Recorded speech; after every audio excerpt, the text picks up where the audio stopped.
Nous allons aujourd'hui continuer à parler de ce que je vous désigne comme le petit sac. Pour maintenir un axe, autrement dit, ne pas vous laisser, par mon explication même, l'occasion d'une dérive, commencerai de rappeler en rapport au sujet. Pourtant, ce que nous avons à dire, à accentuer aujourd'hui, c'est son rapport à ce que nous appelons le grand eau, l'autre connoté d'un grand sac. Parce que, comme nous le verrons, il est essentiel de comprendre que c'est de cet autre qu'il prend son isolement, se constitue dans le rapport du sujet à l'autre comme un reste.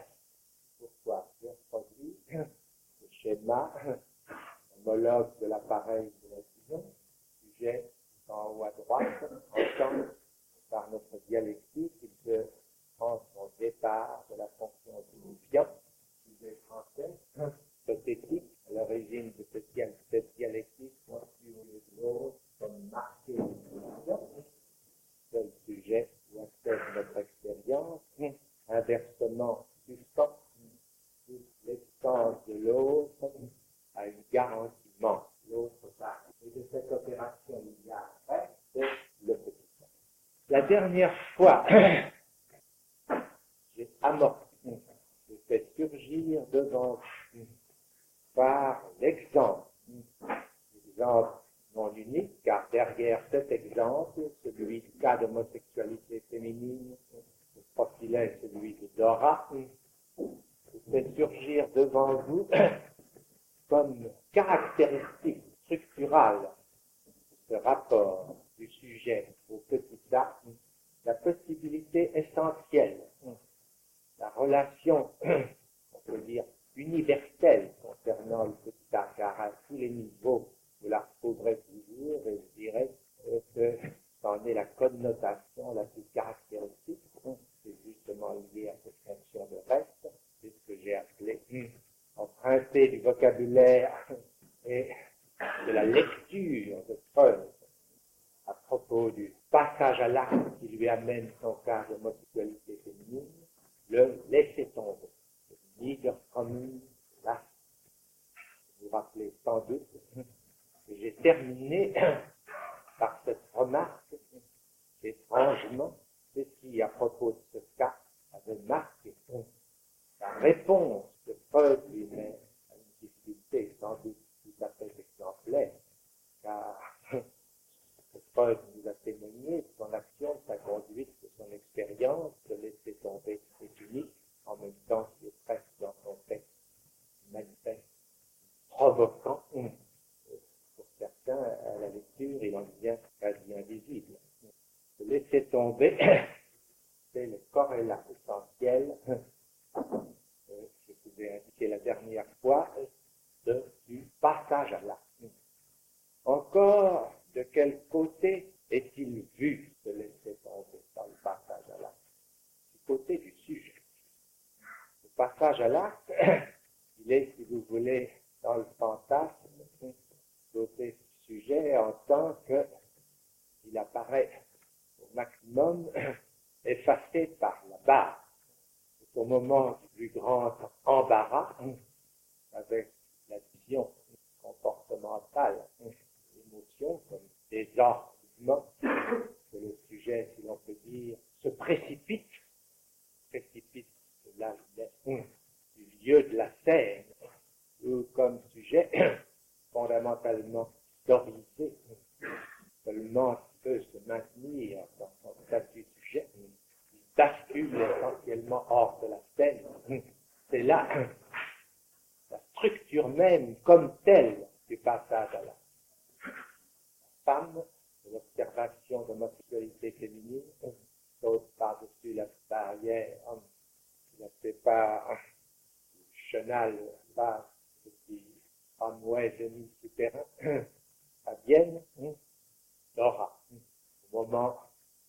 met d'embarras, ou le maître voulait faire marquer, ou la mèche voulait faire marquer depuis longtemps. Ah, piège, le piège maladroit, car sa femme n'est rien pour moi, passe à l'acte, la gifle, qui ici ne peut exprimer rien d'autre que la plus parfaite ambiguïté. Est-ce monsieur K ou madame K? Hélène ne cherche pas la gifle, il nous le dira. Mais une telle gifle, c'est un de ces signes, de ces moments cruciaux dans le destin que nous pouvons voir rebondir de génération en génération avec la valeur d'aiguillage dans cette direction. L'évasion de la scène, ce qui nous permet de reconnaître, vous verrez, distinguer de quelque chose tout autre, qui est l'acting out, passage à l'acte dans sa valeur propre. Vous en dirais-je un autre exemple, combien manifeste, qui songe à contester l'étiquette à ce qu'on appelle la fugue. Qu'est-ce que la fugue? C'est le sujet, toujours plus ou moins mis dans position infantile, qui jette, qui se naît, sorti de la scène, le départ vagabond dans le monde pur. Le sujet part à la recherche, à la rencontre, quelque chose de joyeux, de refusé partout, de ces mousses, comme on dit, bien sûr, retour, cette éducation de se faire fixer. Le départ, c'est bien ce passage de la scène au monde, laquelle, d'ailleurs, il était si utile que, dans les premières phases de discours sur l'angoisse, je vous pose la question essentielle de monde, l'endroit, le réel se presse à cette scène de l'autre, de l'homme comme objet, à se constituer, à prendre place comme celui qui porte la parole, qui saurait la porter dans une posture véridique qu'elle se pose, qui est structure de fiction. Je viendrai pour vous dire d'abord comment le plus caractéristiquement ce reste comme tel se fait valoir à vous parler aujourd'hui. Et d'abord, je veux dire, avant d'aller plus loin dans la fonction de l'angoisse, de l'acting out. Peut sans doute sembler non étonnant, du moins encore, un détour de plus, n'est-ce pas un détour trop étant dans un discours sur l'angoisse, sur quelque chose, d'abord, semble plutôt de l'ordre de son évitement. Pourtant, observez que le fait de retrouver là que déjà a ponctué dans mon discours une interrogation au départ essentielle, c'est à savoir, entre le sujet et l'autre, si l'angoisse n'est pas le mode de communication si absolu, à vrai dire, on peut se demander si l'angoisse n'est pas au sujet et à l'autre ce qui est à proprement parler commun. Mais pour leur trouver plus tard une marque, une pierre blanche, c'est à savoir un des traits qui à la fois fait le plus difficulté et qu'il nous faut préserver. Savoir qu'aucun discours sur l'angoisse ne peut méconnaître que nous avons à tenir compte du fait de l'angoisse chez certains animaux. Il y a là d'abord, sinon, question, à savoir comment, d'un sentiment peut-être seul, pouvons-nous, chez l'animal, être aussi sûr que c'est seul dont nous ne puissions pas douter quand nous le rencontrons chez l'animal. En trouvant là une forme extérieure, ce caractère que j'ai déjà noté se comporte soit d'être ce quelque chose qui ne trompe pas. On va poser donc le graphique de ce que j'espère aujourd'hui parcourir. Je rappelle d'abord concernant ce petit tas vers lequel nous nous avançons par sa relation à l'autre, au grand tas, quelques remarques de rappel. Partons de ici, qui était déjà indiqué dans ce que je vous ai dit ici, que l'angoisse, vous le voyez, dans ce schéma que je vous ai reflète, tachygraphiquement, je m'en excuse, il en apparaît un peu approximatif. L'angoisse, voyons-nous poindre, conformément à ce que indique la dernière pensée de Freud, l'angoisse est signal dans le moi. Si le signal dans le moi, il doit être là quelque part, à ce lieu dans le schéma du moi idéal. S'il est quelque part, je pense avoir déjà suffisamment pour vous amorcer. C'est un phénomène de bord dans le champ imaginaire du moi. Le terme de bord étant légitimé à s'appuyer sur l'affirmation de Freud lui-même que le moi est surface, et même, ajoute-t-il, une projection de surface. J'ai rappelé ceci en son temps. Disons donc que c'est une couleur, puis je justifierai ça plus tard à l'occasion. L'emploi métaphorique de ce terme de couleur, qui se produit au bord de la surface spéculaire elle-même inversion, en tant que spéculaire, de la surface réelle. Ne l'oublions pas, c'est une image réelle que nous appelons IDEA, moi idéal. Moi idéal, cette fonction par où le moi est constitué par la série des identifications à quoi? À certains objets. C'est à propos de qui Freud nous propose, dans Das und das Es, essentiellement l'ambiguïté de l'identification et de l'amour. Vous savez, cette ambiguïté, il en souligne le problème, comme le laissant lui Freud avec perplexe. Nous ne sommes donc pas étonnés que cette ambiguïté, nous puissions l'approcher nous-mêmes qu'à l'aide des formules mettant à l'épreuve le statut même de notre propre subjectivité dans le discours. Entendez dans le discours docte ou enseignant. Ambiguïté, c'est des signes de rapport. Et longtemps, j'ai accentué devant vous, à cette place où il convient, le rapport de l'être à la voix.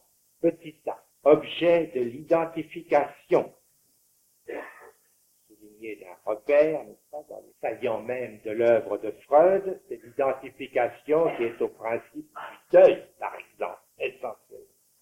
Petit a, objet de l'identification, n'est aussi petit a, objet de l'amour, que pour autant qu'il est ce petit a, ce qui fait de l'amant, le terme médiéval et traditionnel, ce qui l'arrache métaphoriquement, cet amant, pour le père amant, à se proposer comme aimable, héroménos, en le faisant héros, sujet du manque. Donc, ce par quoi il se constitue proprement dans l'amour, ce qui lui donne dire l'instrument de l'amour, à savoir, nous y retombons qu'on aime, qu'on est amant avec ce qu'on n'a pas. Petit a s'appelle petit a dans notre discours, non seulement pour la fonction d'identité algébrique que nous avons précisée, notre jeu, mais dire humoriquement pour ce que c'est ce qu'on n'a plus.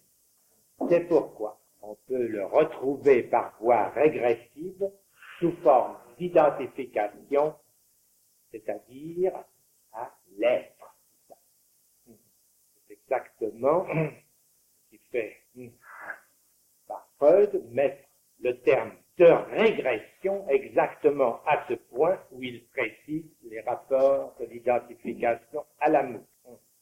Mais dans cette régression, petit a reste ce qu'il est, instrument. C'est avec ce qu'on est qu'on peut, si je puis dire, avoir pas. C'est avec l'image réelle qui constitue, quand elle émerge comme A, on prend ou non dans l'encolure de cette image secrète la multiplicité des objets petit a représentés dans mon schéma par les les fleurs réelles, prises ou non dans la Constitution, grâce au miroir concave du fond, symbole de quelque chose, disons, qui doit se retrouver dans la structure du cortex, fondement d'un certain rapport de l'homme à l'image de son corps, différents objets constituables de ce corps, des morceaux du corps originel, sont ou non pris saisis au moment I2A à l'occasion de se constituer. Pourquoi nous devons saisir qu'avant le stade du miroir, ce qui sera I de ce stade est là, dans le désordre des petits tas dont il n'est pas question encore de les avoir ou pas. C'est à cela que répond le vrai sens, le sens le plus profond à donner au terme d'auto-érotisme, c'est qu'on manque de soi, dire du tout au tout. Ce n'est pas du monde extérieur qu'on manque, comme on l'exprime improprement, c'est de soi-même. Ici est la possibilité de ce fantasme du corps morcelé que certains d'entre vous ont reconnu, ont rencontré chez les schizophrènes. Ce n'est pas d'ailleurs pour autant nous permettre de décider de son déterminisme à ce fantasme du corps morcelé. Ceux-ci dont je parle ont vu se dessiner chez les schizophrènes. C'est pourquoi aussi j'ai pointé le mérite d'une recherche récente concernant les coordonnées de ce déterminisme des schizophrènes, recherche qui ne prétendait pas du tout l'épuiser, ce déterminisme, mais qui en connotait un des traits en remarquant strictement et rien de plus dans l'articulation de la mère du schizophrène concernant ce qu'avait été son enfant au moment qu'il était dans son ventre, bien d'autre qu'un corps ouvertement commode ou embarrassant, à savoir subjectivation du petit tas comme pur réel. Observons encore ce moment, cet état d'avant la surgence de I de petit tas, avant la distinction entre tous les petits tas de cette image réelle par rapport à quoi ils vont être ou non ce reste qu'on a, qu'on n'a pas. Oui, faisons cette remarque.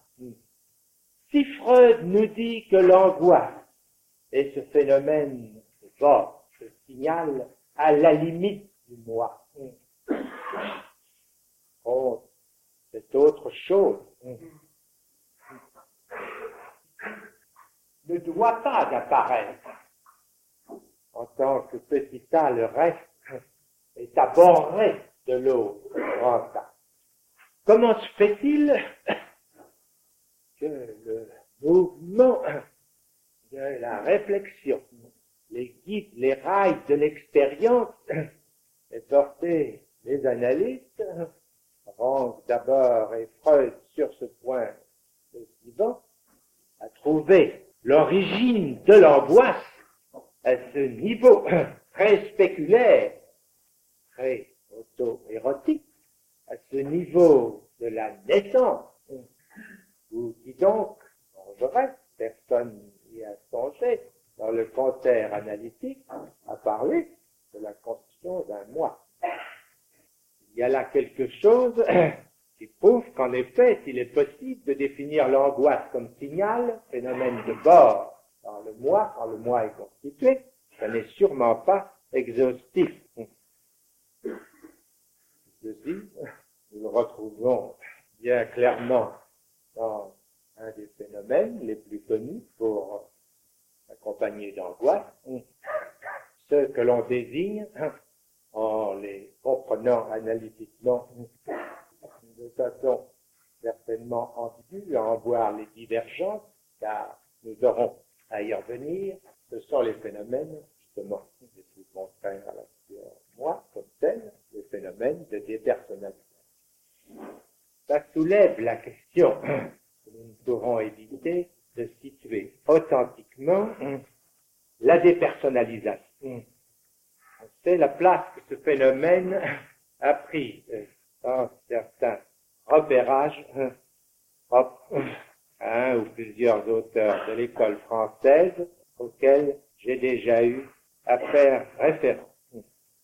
Je pense qu'il sera facile de reconnaître les rapports de ces repérages à ce que je développe ici. Je veux dire à présumer que ces repérages ne sont pas étrangers aux esquisses que j'ai pu préalablement en donner. La notion de la distance ici reste sensible à la nécessité que j'ai toujours marquée justement du rapport de cette distance avec l'existence du miroir, de ce qui donne à ce sujet cet éloignement de lui-même que la dimension de l'autre est faite pour lui offrir. Mais ce n'est pas non plus pouvoir en conclure qu'aucun rapproché puisse nous donner la solution d'aucune des difficultés qui s'engendrent de la nécessité de cette distance. En d'autres termes, ce n'est pas que les objets soient envahissants, si l'on peut dire, dans la psychose, qui est ce qui constitue leur danger pour le moi. C'est la structure même de ces objets, qui les rend impropres à la moisation. C'est ce que j'ai essayé de vous faire saisir à l'aide des références, métaphores, si vous le voulez, mais je crois que cela va plus loin, topologiques, dont je me suis servi en tant qu'elles introduisent la possibilité d'une forme non spécularisable dans la structure de certains de ces objets. Disons que phénoménologiquement, la dépersonnalisation commence, finissons notre phrase par quelque chose qui semble aller de soi, avec la non-reconnaissance de l'image spéculaire, c'est un fait combien est sensible dans la clinique, avec quelle fréquence c'est à ne pas se retrouver dans le miroir, quoi que ce soit une situation qui soit analogue. Le sujet commence d'être saisi par la vacillation dépersonnalisante, mais articulons plus précisément que cette formule qui donne le fait est insuffisante, à savoir que c'est parce que ce qui est vu dans le miroir est angoissant que cela n'est pas proposable à la reconnaissance de l'autre. Que pour référer à un moment que j'ai marqué comme caractéristique de cette expérience du miroir, comme paradigmatique de la constitution du moi idéal dans l'espace de l'autre,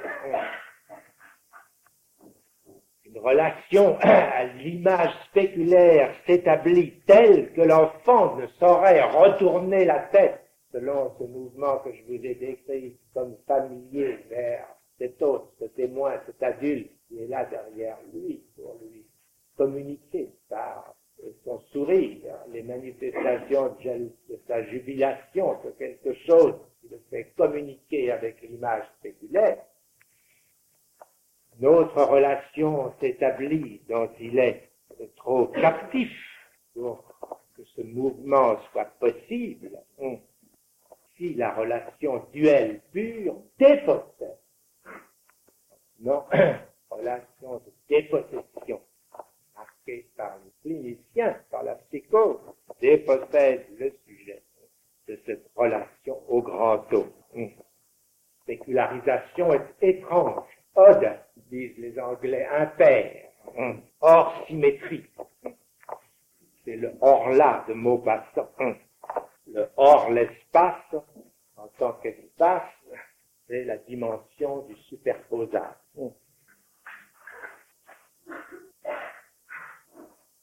Vais-je ici, au point où nous en sommes, faire une halte sur ce que signifie cette séparation, cette coupure liée à l'angoisse de la naissance en tant que quelque chose d'imprécis subsiste où s'engendrent toutes sortes de confusions.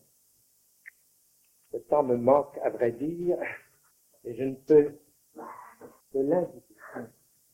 J'y reviendrai. Sachez, pourtant, à cette place, il convient de prendre réserve concernant la structuration du phénomène de l'angoisse dont il sera porté au texte de Freud. Freud, vous le verrez, voit la commodité dans le fait, au niveau de l'angoisse de la naissance, se constitue toute une constellation de mouvements, principalement vasomoteurs, respiratoires, dont il dit que c'est la constellation réelle et que c'est ceci qui sera transporté dans sa fonction de signal à la fonction du dit-il, à la façon dont nous dit-il, de ce dont se constitue l'accès hystérique, lui-même reproduction de mouvements, nous dit-il, hérités pour l'expression de certains moments émotionnels. Assurément, ceci est tout à fait inconcevable, en raison, justement, du fait qu'il est impossible de situer au départ cette complexité dans un rapport avec le moi qui lui permet de servir comme signal du moi dans la suite. Sinon, par l'intermédiaire de ce que nous avons à chercher de structural dans le rapport de I de petit a avec ce petit a. Mais alors, la séparation caractéristique, au départ, celle qui nous permet d'amorcer, de concevoir ce rapport, n'est pas la séparation avec la mère. La coupure dont il s'agit n'est pas celui de l'enfant à la mère, la façon dont l'enfant originellement habite la mère. Pose tout le problème du caractère des rapports de l'œuf avec le corps de la mère chez les mammifères. Donc vous savez qu'il a toute une face par où il est par rapport au corps de la mère, corps étranger, parasite, corps incrusté par les racines vileuses de son corion, dans cet organe spécialisé pour le recevoir, l'utérus, avec la muqueuse duquel il est dans une certaine intrication. La coupure qui nous intéresse, celle qui porte sa marque dans un certain nombre de phénomènes reconnaissables cliniquement et pour lesquels donc nous ne pouvons pas l'éluder, c'est une coupure qui, Dieu merci, pour notre conception, est beaucoup plus satisfaisante. C'est la coupure de l'enfant qui naît au moment où il tombe dans le monde. Avec quoi? Avec ses enveloppes. Mais ça vous renvoyer à n'importe quel bouquin qui date de moins de 100 ans dans l'embryologie pour que vous puissiez y saisir que pour avoir une notion complète de cet ensemble très spéculaire des petits tas, il faut que vous considériez les enveloppes comme éléments du corps. C'est à partir de l'œuf que les enveloppes sont différenciées, et vous y verrez très curieusement qu'elles le sont d'une façon telle qu'elles illustrent, je vous fais assez confiance, après nos travaux de l'année dernière autour du cross-cap, pour que vous retrouviez très simplement à quel point sur les schémas illustrant ces chapitres de l'embryologie concernant les enveloppes, vous pouvez voir se manifester toutes les variétés de cet intérieur à l'extérieur, de ce cellome externe dans lequel flotte le fœtus lui-même enveloppé de son amniote, la cavité amniotique elle-même étant enveloppée par un feuillet ectodermique et présentant vers l'extérieur sa face en continuité avec l'entoblaste.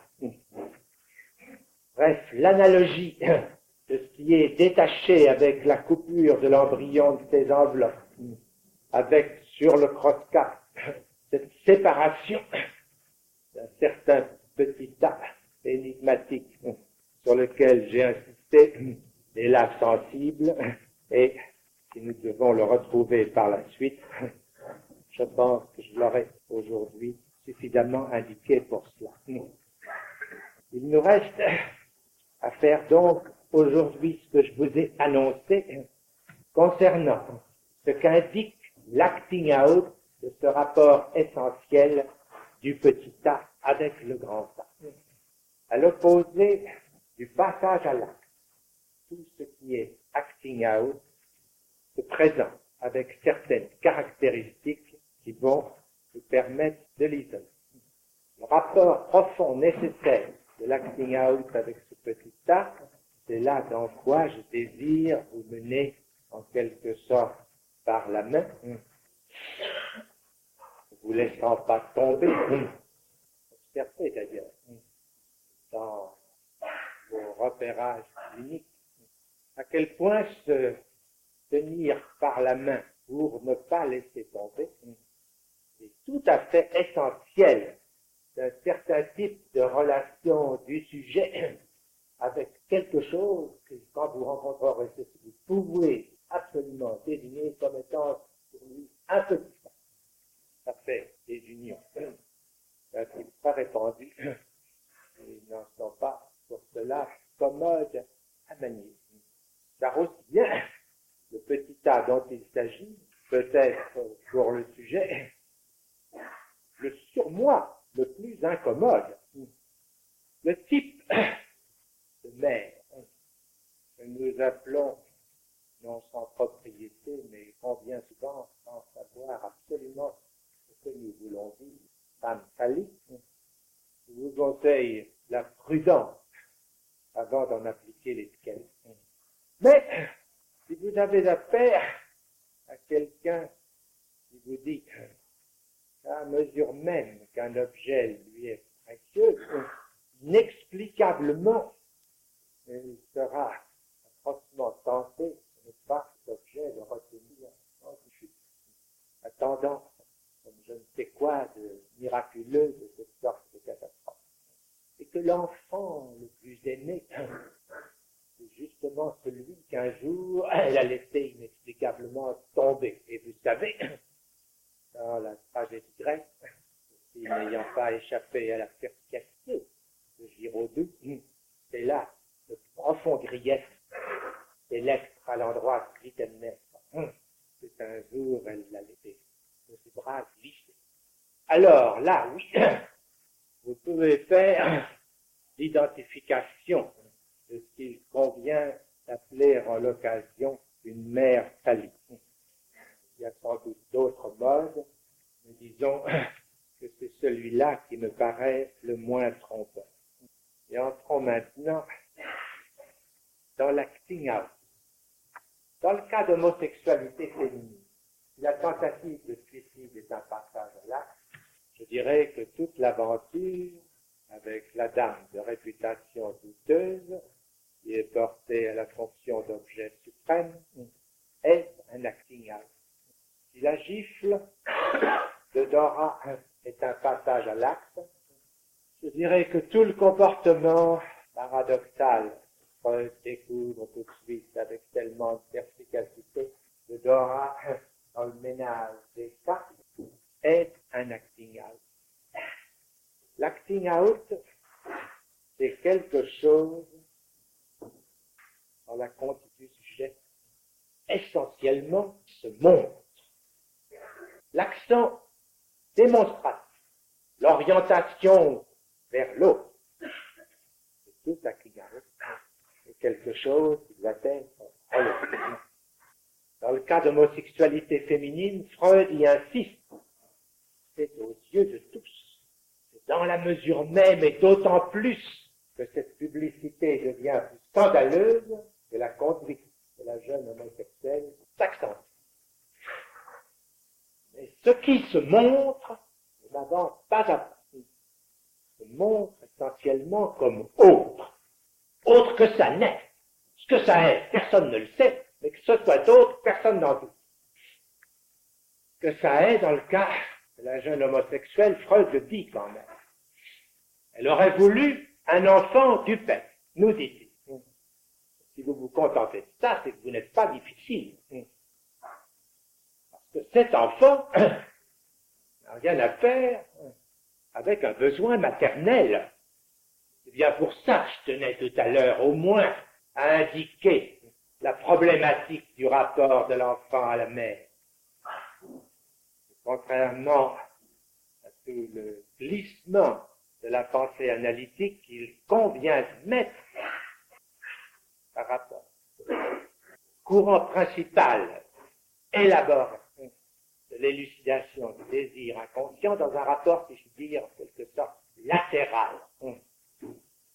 Il y a dans ce rapport normal de la mère à l'enfant, en tout cas, pour ce que nous pouvons en saisir par son incidence économique, quelque chose de plein, quelque chose de rond, quelque chose de fermé, quelque chose juste si complet, dans la phase gestatoire, l'on peut dire qu'il nous faut des soins tout à fait spéciaux pour le faire rentrer, pour voir comment l'incidence s'applique à ce rapport de coupure de ça à.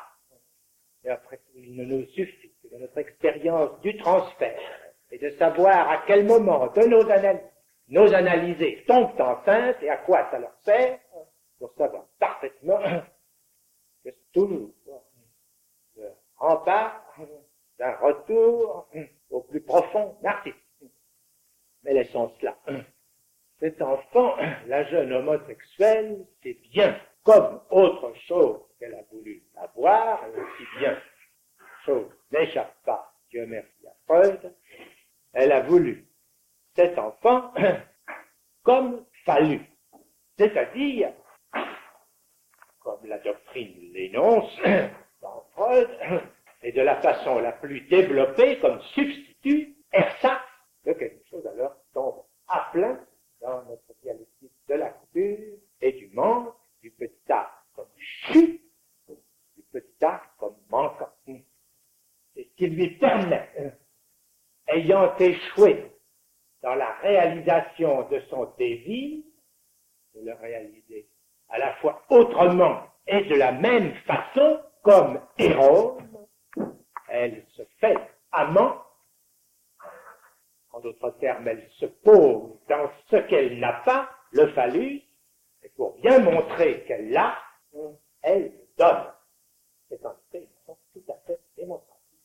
Elle se comporte, nous dit Freud, vis-à-vis d'âme avec un grand D, comme un chevalier servant, comme un homme, comme celui qui peut lui sacrifier ce qu'il a sans phallus.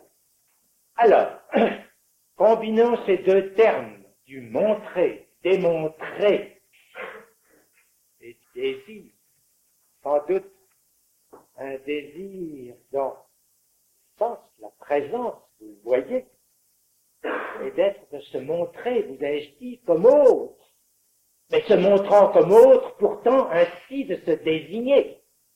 Dans l'acting out, nous dirons donc que le désir, en quelque sorte, pour s'affirmer comme vérité, s'engage dans une voie, sans doute, il n'y parvient que d'une façon singulière.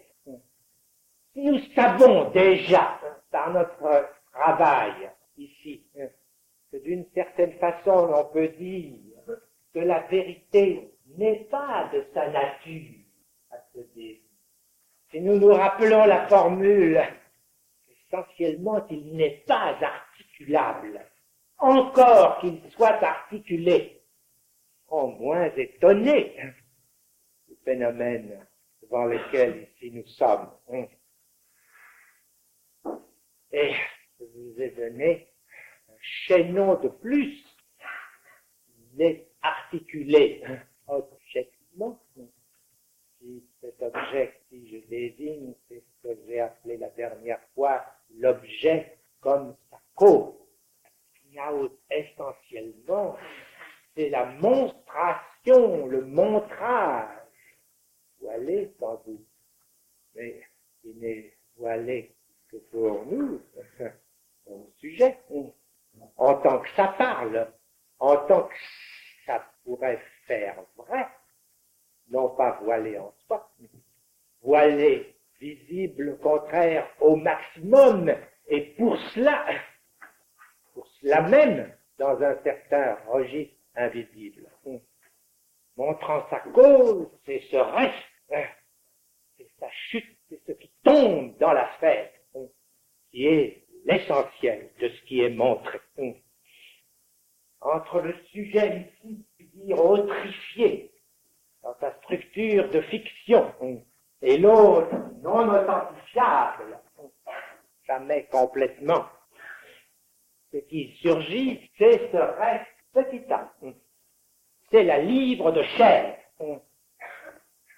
Ce qui veut dire, je pense que vous savez ce que je cite, qu'on peut faire tous les emprunts qu'on veut pour boucher les trous du désir et de la mélancolie.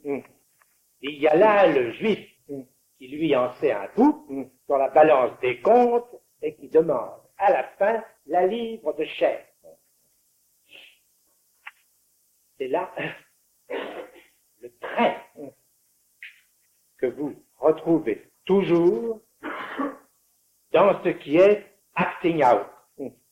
Rappelez-vous un point qu'il m'arrive d'écrire de mon rapport sur la direction de la cure, où je parle de l'observation d'Ernst Christ à propos du cas de plagiarisme. Ernst Christ, parce qu'il est dans une certaine voie, que nous aurons peut-être à nommer, veut le réduire par les moyens de la vérité. Il lui montre de la façon la plus irréfutable qu'il n'est pas plagiaire. Il a lu son bouquin est bel et bien original. C'est au contraire les autres qui l'ont copié. Le sujet ne peut pas le contester. Seulement, il s'en fout. Et en sortant, qu'est-ce qu'il va faire? Comme vous le savez, je pense qu'il y a tout de même quelques personnes, une majorité, qui lisent de temps en temps ce que j'écris. Il va bouffer des cervelles fraîches. Je ne suis pas en train de rappeler ici le mécanisme du cas. Je vous apprends à reconnaître un acting out. Et ce que ça veut dire, que je vous désigne comme le petit A, ou la livre de chair, avec les cervelles fraîches, le patient simplement fait signe à Ernst Christ. Tout ce que vous dites est vrai, simplement, ça ne touche pas à la question. Il reste les cervelles fraîches. Pour bien vous le montrer, je vais aller les bouffer en sortant, pour vous le raconter à la prochaine séance. J'insiste, on ne saurait en ces matières aller trop lentement. Vous allez me dire, qu'est-ce que ça a d'original? Vous allez me dire, enfin, je vais les demander, je dirais, je l'espère pas. Enfin, comme vous pourriez le dire, quand même, si je ne l'ai pas bien assez accentué, vous pourriez me dire, qu'est-ce que ça a d'original, cet acting out, et cette démonstration de désir inconnu. Le symptôme, c'est pareil. L'acting out, c'est un symptôme. Il se montre comme autre, lui aussi. La faute, c'est qu'il doit être interprété. Bon, alors, on sent bien les points sur les i. Vous savez, il ne peut pas l'être interprété directement, le symptôme. Il y faut le transfert. c'est-à-dire l'introduction de l'autre. Ne saisissez peut-être pas bien encore. Alors vous allez me dire, ben oui, c'est ce que vous êtes en train de nous dire de l'acting out. Non. Donc il s'agit là, c'est de vous dire qu'il n'est pas essentiellement de la nature du symptôme de devoir être interprété. Il n'appelle pas l'interprétation comme l'acting out. Contrairement que vous pourriez croire. Il faut bien le dire d'ailleurs, l'acting out appelle l'interprétation. La question que je suis en train de poser, c'est de savoir si elle est possible. Je vous montrerai que oui. Mais c'est en balance dans la pratique comme dans la théorie analytique. Dans l'autre cas, il est clair que c'est possible dans certaines conditions. Je surajoute au symptôme, à savoir que le transfert soit établi dans sa nature. Le symptôme n'est pas comme l'acting out appelant l'interprétation, car on l'oublie trop. Ce que nous découvrons dans le symptôme, ce que l'analyse y découvre, c'est que le symptôme, dans son essence, n'est pas appel dit à l'autre, n'est pas pour se montre à l'autre, que le symptôme, dans sa nature, est jouissance, ne l'oubliez pas. Jouissance fourrée, unterbliebene, befriedigung. Le symptôme n'a pas besoin de vous, comme l'acting out. Il se suffit. Il est de l'ordre que je vous ai appris à distinguer du désir comme étant la jouissance. C'est-à-dire qu'il va, lui, vers la chose, ayant passé la barrière du bien. Référence séminaire sur l'éthique. C'est-à-dire du principe du plaisir. C'est pourquoi cette jouissance peut se traduire par un Unlust. C'est pas moi seulement qui l'invente, c'est pas moi qui la recule, c'est dit dans ses propres termes dans Freud. Unlust, déplaisir.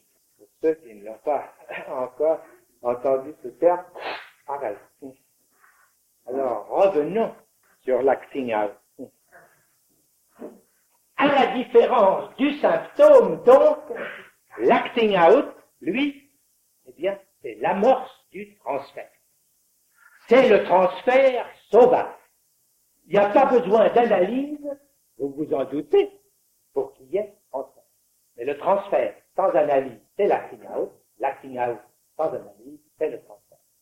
Il en résulte qu'une des questions à poser concernant l'organisation du transfert, j'entends l'organisation par la handlung du transfert.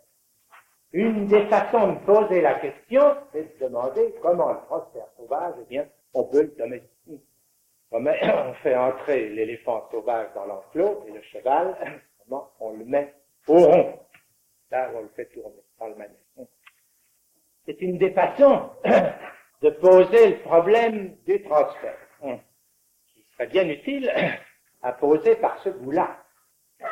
Parce que c'est la seule façon de poser la question de savoir comment en agir avec l'acting out. Aux personnes qui auront s'intéresser prochainement à l'acting out, je signale l'existence dans le Psychoanalytic Quarterly de l'article de Phyllis Greenacre, General Problem of Acting Out. C'est dans le numéro 4 du volume 19, 1950, et ce n'est donc pas introuvable. C'est un article bien intéressant à divers titres, en tout cas pour moi évocateur d'un souvenir, et autant déjà éloigné d'une dizaine d'années, nous avions eu la visite déjà de quelques enquêteurs. Phyllis Greenacre, qui en faisait partie, me fut l'occasion d'observer un bel acting out, à savoir la masturbation frénétique à laquelle elle se livra devant mes yeux, une petite pêcheuse de moules netsuke japonais qui était en ma possession et qui en porte encore des traces. Je parle de cet objet. Je dois dire que ça a fourni l'occasion d'une conversation très agréable, bien meilleure que celle scandée de divers passages à l'acte, parmi lesquels, par exemple, des sauts qu'il apportait presque au niveau du plafond, que j'ai eu avec Madame Lampeteau. Dans cet article sur le General Problem of Acting Out, sur lesquels il y a des remarques très pertinentes, encore que vous le verrez, ceux qui le liront, elles gagnent à être éclairées des lignes originelles que j'essaie de dessiner devant vous. La question est de savoir donc comment en agir avec l'acting out. Il y en a trois, dit-elle. Il y a l'interpréter, il y a l'interdire, et il y a renforcer le moi. Interpréter, ça fait pas grande illusion. C'est une femme très très bien, Phyllis Rinecker. L'interpréter avec ce que je viens de vous dire est promis à un peu d'effet, si je puis dire. Ne serait-ce que parce que c'est pour ça qu'il est fait, l'acting out. Quand vous regardez les choses de près, la plupart du temps, vous apercevez que le sujet sait fort bien que ce qu'il fait, c'est pour s'offrir à votre interprétation dans l'acting out. Seulement, voilà, ça n'est pas le sens de ce que vous interprétez, quel qu'il soit, qui compte. C'est le reste. Alors, pour cette voix, au moins, sans addition, c'est l'impasse. C'est très intéressant de s'attarder à scander les hypothèses. L'interdit. Naturellement, ça fait sourire même l'auteur lui-même. Il dit quand même, on peut faire bien des choses, mais dire au sujet, pas l'acting out, c'est tout de même plutôt difficile. Personne n'y songe d'ailleurs. Tout de même, à ce propos, on observe tout de même qu'il y a toujours de prohibitions préjudicielles dans l'analyse. Beaucoup de choses, évidemment, qui sont faites pour éviter les acting out en séance. Ça, c'est bien clair. Puis, on leur dit de ne pas prendre de décisions essentielles pour leur existence pendant l'analyse.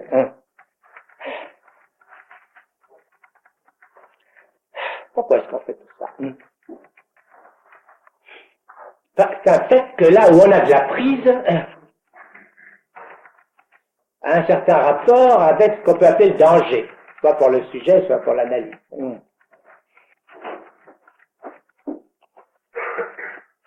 En fait, on interdit beaucoup plus qu'on ne croit dans l'analyse. Si je disais que j'illustrerais volontiers ce que je viens de dire, qu'on interdit ce qui est dangereux, de ceci, c'est que, essentiellement, et parce que nous sommes médecins, et parce que nous sommes bons, comme dit je ne sais plus qui, on ne veut pas qu'il se fasse bobo. Patient. C'est bien ce qu'on fait. Et le plus fort, c'est qu'on y arrive. Qu'on remarque l'acting out. C'est le signe quand même qu'on en empêche beaucoup. Est-ce que c'est là ce dont il s'agit quand Madame Rinecker parle de laisser s'établir plus solidement un vrai transfert? Ce que je voudrais ici faire remarquer, c'est un certain côté qu'on ne voit pas de l'analyse, c'est son côté assurance accident, assurance maladie. Car c'est très drôle quand même, combien, au moins à partir du moment où un analyste a pris cette expérience qu'on appelle, c'est-à-dire tout ce que dans sa propre attitude à lui, la plupart du temps, il ignore, combien les maladies de courte durée sont rares pendant les analyses, combien pendant une analyse se prolonge un peu, les rhumes, les grippes, tout ça, ça s'efface, et même quant aux maladies de longue durée. Enfin, s'il n'y avait plus d'analyse dans la société, je pense que les assurances sociales, comme les assurances sur la vie, devraient tenir compte de la proportion d'analyse dans la population pour modifier leurs tarifs.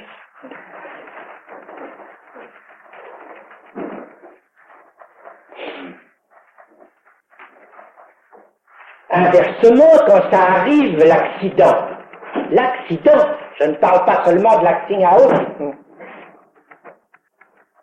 c'est mis au compte de l'analyse très régulièrement par le patient et par l'entourage. C'est mis au compte de l'analyse en quelque sorte par nature. Ils ont raison. C'est un acting out, donc ça s'adresse à l'autre. Et si on est en analyse, donc ça s'adresse à l'analyste. S'il a pris cette place, tant pis pour lui. Il a quand même la responsabilité qui appartient à la place qu'il a accepté d'occuper. Ces questions sont peut-être faites pour vous éclairer ce que je veux dire quand je parle du désir de l'analyse. Et quand j'en pose la question.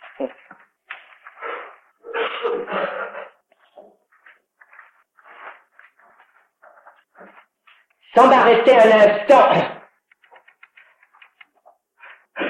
à la question qui fait basculer la question de la façon dont nous domestiquons le transfert, car vous voyez, je suis en train de dire que ce n'est pas simple, sans m'arrêter un instant à dire ce contre quoi je me suis toujours opposé, à savoir qu'il s'agit de renforcer le moi, car de l'aveu même de ceux qui se sont engagés dans cette voie depuis beaucoup plus d'une décade, exactement, depuis tellement de décades qu'on commence à en moins parler maintenant, ceci ne peut vouloir dire que ce qui est avoué dans une littérature menait le sujet à l'identification, non pas à ce qu'on a comme reflet du moi idéal dans l'autre, mais au moi de l'analyse. Avec pour résultat ce que nous décrit Balint, la crise terminale, véritablement maniaque, il nous décrit comme étant celle de la fin d'une analyse ainsi caractérisée et qui représente quoi? Très précisément l'insurrection du petit A qui est resté absolument intouché. Alors revenons à Freud et à l'observation du cas d'homosexualité féminine, à propos duquel nous avons toutes sortes déjà de notations tout à fait admirables, car en même temps qu'il nous dit, il est tout à fait clair que rien ici ne désigne que quelque chose se produise qui s'appelle le transfert, il dit d'un autre côté, en même temps, et dès cette époque, et dès ce cas où, je vous dis, se désigne je ne sais quelle pointe aveugle dans sa position, il dit quand même, il n'est même pas question de s'arrêter un instant à cette hypothèse qu'il n'y a pas de transfert. C'est tout à fait méconnaître ce qu'il en est de la relation du transfert. Nous trouvons dans ce discours de Freud sur son cas d'homosexualité féminine expressément formulé. Il n'en reste pas moins que Freud, le jour où il a eu une patiente, la chose est articulée comme telle,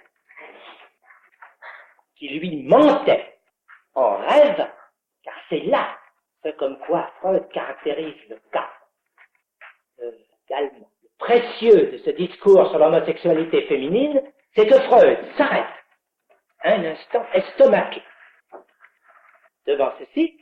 Lui aussi, il fallait demander les réponses. Il dit alors quoi, vous allez me dire, l'inconscient peut mentir, car les rêves, vous savez, cette patience marquent tous les jours de plus grands progrès vers le sexe auquel elle est destinée. Freud n'y croit pas un seul instant, et pour cause, Parce que la même malade qui lui rapporte ses rêves lui dit en même temps, mais oui, bien sûr, ça va me permettre de me marier et ça me permettra en même temps de continuer de plus belle à m'occuper des femmes. Donc, elle lui dit elle-même qu'elle ment. D'ailleurs, Freud n'en doute pas. Et justement, l'absence de toute apparence de relation de transfert. Et à quoi s'arrête-t-il? Mais alors, cet inconscient que nous avons l'habitude de considérer comme étant le plus profond, la vérité vraie, enfin, lui peut donc nous tromper. Et ce autour de quoi tourne tout son débat, c'est autour de cette Zutrauen, de cette confiance à faire.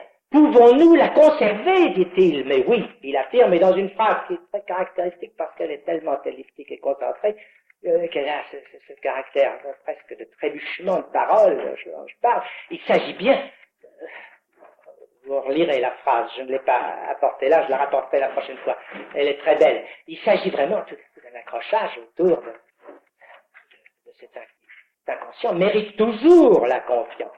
Le discours du reste, vous dit-il, est autre chose que l'inconscient. Il est fait par un désir venant de l'inconscient, mais il admet du même coup, sans le aller jusqu'à lui le formuler, que donc alors, le désir vient quelque chose est venant de l'inconscient, et que c'est ce désir qui s'exprime par ces mensonges.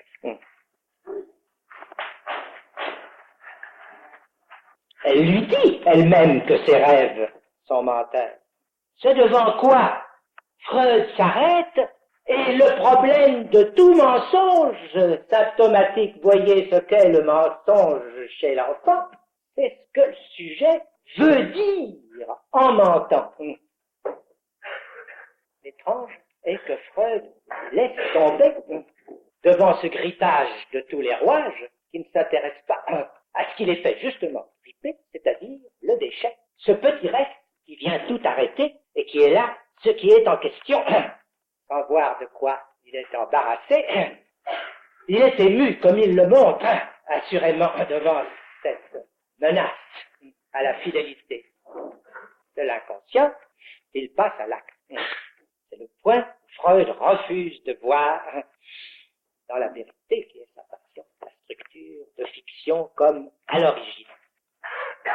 Où il n'a pas assez médité ce sur quoi, parlant du fantasme, j'ai porté l'accent devant vous dans un discours récent sur le paradoxe d'Épiménide, sur le je mens, et sa parfaite recevabilité, pour autant que ce qui ment, c'est le désir. En le moment où s'affirmant comme désir, il livre le sujet à cette annulation logique, sur quoi s'arrête le philosophe, il voit la contradiction du je mens.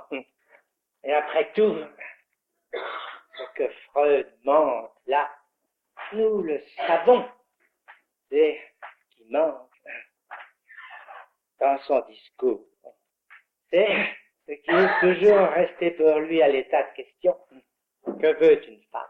L'achoppement de la pensée de Freud sur quelque chose que nous pouvons appeler provisoirement. Ne me faites pas dire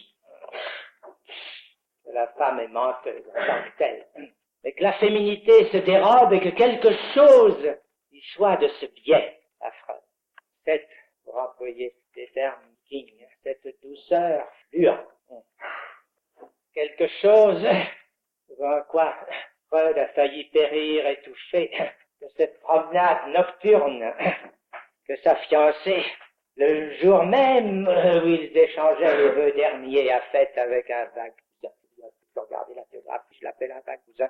C'est n'importe quoi d'autre, c'est un de ces Godelureau à l'avenir, comme on dit, assuré, ce qui veut dire qu'ils n'en ont aucun, avec laquelle il a découvert, après qu'elle avait fait une petite balade.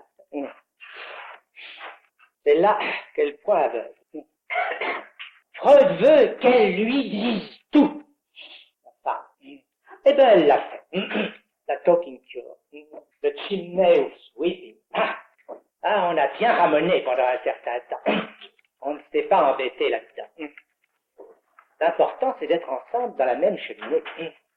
La question, quand on en sort, vous le savez, elle a Elle s'est rappelée par moi à la fin de mes articles. C'est emprunté au Talmud. Quand on sort ensemble d'une cheminée, lequel des deux va-t-il aller se débarrasser? Oui. Je vous conseille de relire cet article, et pas seulement celui-là, mais aussi celui que j'ai fait sur la chose freudienne. La chose freudienne, vous pourrez l'y voir désignée, et j'ose dire avec quelque accent. C'est cette Diane que je désigne comme montrant la suite de cette chasse qui continue. La chose freudienne, c'est ce que Freud a laissé tomber. Mais c'est elle encore qui emmène la forme de nous tous, toute la chasse après sa mort. Nous continuerons cette poursuite la prochaine fois.